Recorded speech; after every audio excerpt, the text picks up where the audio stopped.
Okay, let's start without wasting time. आज market में खुला गैप अप और फिर बाद में पूरे दिन नीचे ही आता चला गया। ठीक है, मैंने आपको कल बताया था अगर गैप अप या गैप डाउन खुलेगा तो आप ओपनिंग रेंज ब्रेकआउट की स्ट्रेटेजी को यूज कर सकते हो। ठीक है, व्यू हमारा बुलिश ही था, लेकिन मैंने क्या बोला था कि एक जो मेरी ओपिनियन है उसमें एक डिप आना चाहिए। अभी मैं उसको रीजन बताऊंगा कि ऐसा क्यों होता है। ठीक है, तब हमको अपॉर्चुनिटी बाय की मिलेगी। निफ्टी में एक बार मिली भी थी सपोर्ट पे आपकी, लेकिन बैंक निफ्टी आपका प्रेशर बनाता रहा पूरे दिन निफ्टी के ऊपर। ठीक है, अब चलते हैं भी चार्ट पे और देखते हैं क्या हो सकता है। अगर आप निफ्टी में देखोगे तो एक ट्रेंड लाइन बन रही है। ठीक है, ये डाउन ट्रेंड लाइन है और नीचे से ये फ्लैग एंड पोल पैटर्न का बन रहा है। देखो, जब भी यहाँ पे आपका एक बाइंग दिख रही है अभी भी और इनको खुलते ही प्रॉफिट दिखता है तो हमारा side base to bearish trend जाता है और नेक्स्ट हाफ में ट्रेंड डिसाइड होता है। ये हमारा टिपिकल डे है ना जो गैप अप गैप डाउन में होता है। इसलिए आपका ओपनिंग रेंज ब्रेकआउट की स्ट्रेटेजी काम आती है। हालांकि सेल में हम लोग कम क्वांटिटी में जाते हैं, बाइंग की साइड में हम लोग ज्यादा क्वांटिटी में जाते हैं, एज पर अभी हम लोग जो देख रहे हैं, क्योंकि आपका मार्केट में बुलिशनेस ज्यादा चल रही है। ठीक है, तो अपने को निफ्टी कहाँ पे बाय करनी है? जब ये ट्रेंड लाइन आपकी टूटेगी, ठीक है, तब आप बाय कर सकते हो। लेट्स से 840 850 के ऊपर बाय कर सकते हो। गैप अप खुलेगी तो भी इसी तरीके से ओपनिंग रेंज ब्रेकआउट की स्ट्रेटेजी को यूज करेंगे। पहली 5 मिनट की कैंडल के जैसे ब्रेक होगा उधर अपना उधर की साइड अपना ट्रेड ले लेंगे। ठीक है, नीचे की साइड अभी भी मल्टीपल सपोर्ट्स है, मैं आपको डेटा भी दिखा दूंगा। ठीक है, लेकिन सपोर्ट्स आपकी मल्टीपल है।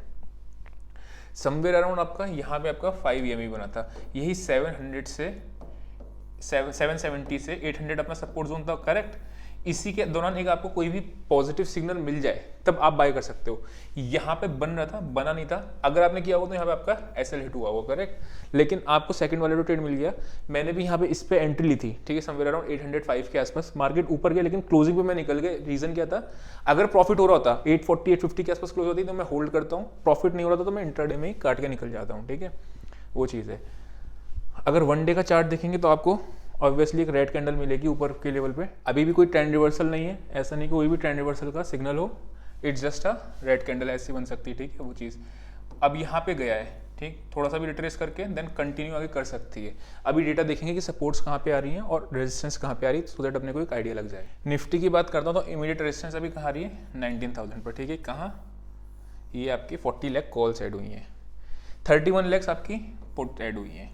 करेक्ट, तो मतलब अगर ये मेरे को 18,800 यानी 770 से 18 जो क्लोजिंग हुई है, क्लोजिंग आपकी बुरी नहीं हुई है, सपोर्ट पे क्लोजिंग हुई है। ठीक है, अगर ये 780 से नीचे जाएगी तब अपने को शॉर्ट करने को ट्रेड मिलेगा, लेकिन कम क्वांटिटी में शॉर्ट करेंगे। ठीक है, और यहाँ पे अगर कोई पॉजिटिव प्राइस एक्शन मॉर्निंग में आती है तो अपने लोग बाइंग साइड पे जाएंगे towards a target of 18,950 and eventually 19,000। ठीक है, वहाँ तक के लिए पुट राइटिंग नीचे नहीं है, सिर्फ यहीं पे आपको सपोर्ट कर रही है, लेकिन मेजोरिटी है अच्छी खासी है। ठीक है, तो रेंज आपकी 18,800 से 19,000 तक की आ रही है अभी के लिए। ठीक है, तो अगर इसके आसपास आएगा कोई नेगेटिव प्राइस एक्शन पे सेल भी करेंगे 19,000 के आसपास। ठीक है, अब वो नेगेटिव प्राइस एक्शन क्या हो सकता है? आप 5 EMA की स्ट्रेटेजी को यूज कर सकते हो, M pattern, trend line, W pattern और सॉरी एम पैटर्न यूज कर सकते हो। ठीक है, तो ये अपनी रेंज है। नीचे 780 के नीचे ही कोई कैंडल क्लोज करेगी तभी शॉर्ट पे जाऊंगा, लेकिन कम क्वांटिटी पे, वरना कोई एक पॉजिटिव प्राइस एक्शन कहीं भी दिखता है, गैप अप खुलेगी तो ओपनिंग रेंज ब्रेकआउट की स्ट्रेटेजी करूंगा, गैप डाउन खुलेगी तो वेट करूंगा फिर। ठीक है, क्योंकि ट्रेंड के साथ चलना। देखो,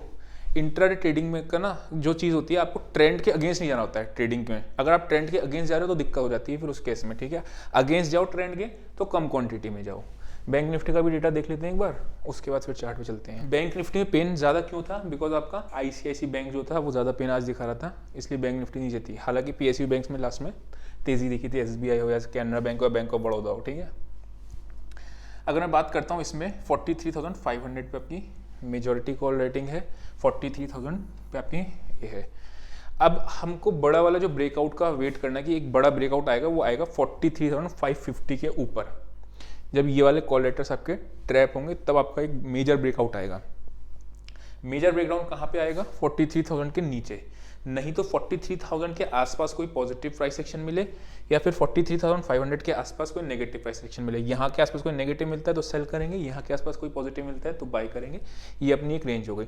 550 के ऊपर क्लोजिंग हो रही है, याद रखना। अगर आप शेयर शॉर्ट करें, फॉर एग्जाम्पल आपको 43,480 पे ही एक नेगेटिव प्राइस एक्शन मिल गया, आपने 450 पे शॉर्ट किया, तो हर हालत में आपको 550 के ऊपर निकल जाना है एसएल में, क्योंकि 550 के ऊपर फिर शॉर्ट कवरिंग ट्रिगर हो सकती है। ठीक है, बैंक निफ्टी के अंदर सेम चीज। आप जब इधर आपने लेट से बाय किया हुआ है, ठीक है, तो आपने 42,950 के नीचे कोई भी कैंडल क्लोज होती है तो आपको निकल जाना है, बिकॉज फिर यहाँ पे आपका डाउन साइड की शॉर्ट कवरिंग ट्रिगर हो सकती है, वरना मार्केट इसी रेंज में आपका फंस के बंद हो जाएगी।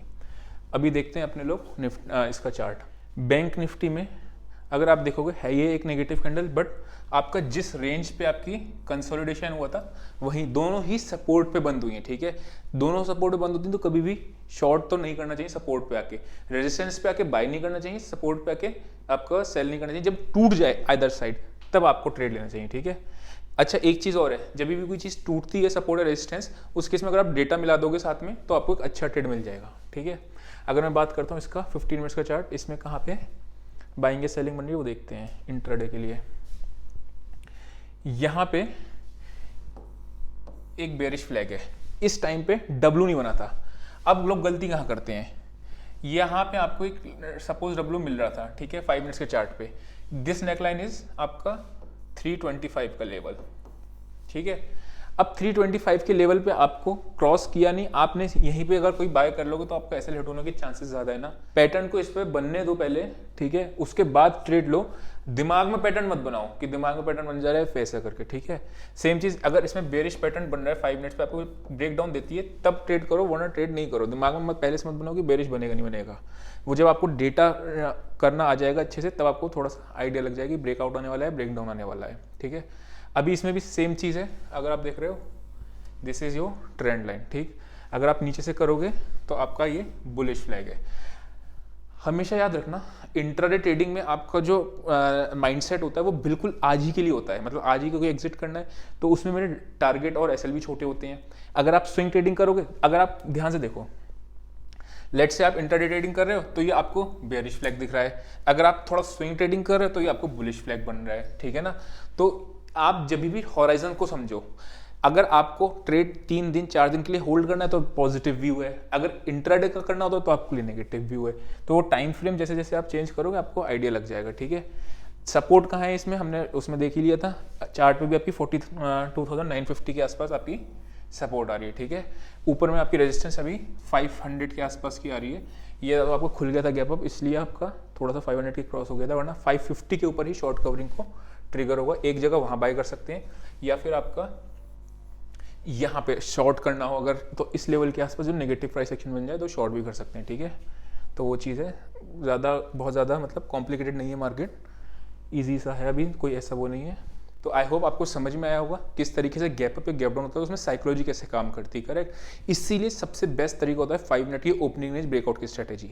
अगर वो ओपनिंग रेंज ब्रेकआउट की काम कर जाती है, अगर ऊपर जाना है उसको तोड़ना है मार्केट को, तो वो सुबह में ही बता देगी कि मुझे ऊपर जाना है, या नीचे आना है तो सुबह में ही पता चल जाएगी नीचे आना है, करेक्ट। जैसे आज में तो गैप अप या गैप डाउन आप उस स्ट्रेटेजी को यूज कर सकते हो तो काम आ सकती है। तो आज के लिए इतना ही, see you next video, till then bye bye. क्या आप भी स्टॉक मार्केट सीखना चाहते हो या फिर बहुत ज्यादा लॉसेस फेस कर रहे हो? इन दोनों के ही मैं सॉल्यूशन आपके पास लेके आया हूँ, that is A to Z of stock market. चाहे इंट्राडे ट्रेडिंग हो, चाहे स्कैल्पिंग हो, चाहे स्विंग ट्रेडिंग हो, पोजिशनल ट्रेडिंग हो, ऑप्शन ट्रेडिंग हो, ऑप्शन ग्रीक्स हो, ऑप्शन स्ट्रेटेजीज हो, सब चीजें A to Z, and that too most affordable price in India, लेकिन सिर्फ फर्स्ट 100 लोगों के लिए। प्लस सिर्फ कोर्स नहीं, जैसा कि आप जानते हो कि मैं सेबी रजिस्टर्ड हूँ, दैट मीन्स मैं आपको बाय सेल कॉल रिकमेंडेशन दे सकता हूँ टेलीग्राम पे।